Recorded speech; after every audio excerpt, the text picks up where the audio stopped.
तर मी वैभवी काकडे आणि मी तुम्हाला आज हा पॅटर्नचा प्रोग्राम सांगणार आहे की हा पॅटर्न आपण कसा प्रिंट करू शकतो पायथन मध्ये।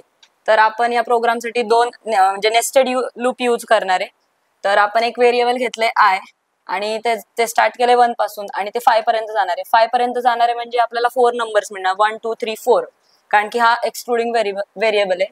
मग नंतर आपण एक जे चं लूप घेतले, ते पण आपण 1 पासून स्टार्ट करणार आहे आणि i + 1 पर्यंत जाणार आहे।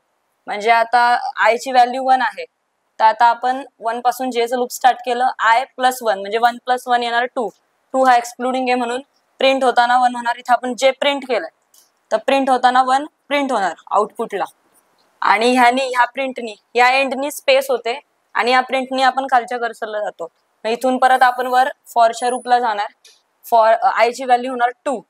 हा जे आपण 1 पासून स्टार्ट करणार म्हणल्यावर परत प्रिंट होणार 1 आणि i + 1 म्हणजे i ची व्हॅल्यू आता झाली आहे 2, तर 2 + 1 म्हणजे 3 होणार। मग 3 हा एक्सक्लुडिंग व्हेरिएबल म्हणल्यावरती 2 प्रिंट होणार, 1 आणि 2 इथे प्रिंट होणार, ते स्पेस आहे। मग परत आपण खालच्या ह्याला येणार, या प्रिंटमुळे परत 1 प्रिंट होणार, म्हणजे सॉरी i ची व्हॅल्यू परत 3 होणार, i = 3।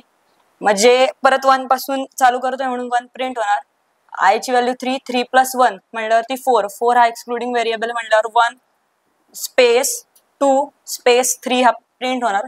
मग खाली येणार प्रिंट, ह्या प्रिंटमुळे आपण खालच्या कर्सर इथे येणार।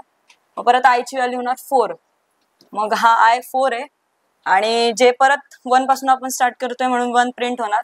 i + 1 म्हणल्यावर 4 + 1 म्हणजे 5, 5 हा एक्सक्लुडिंग आहे म्हणल्यावरती 4 पर्यंत आपण जाणार।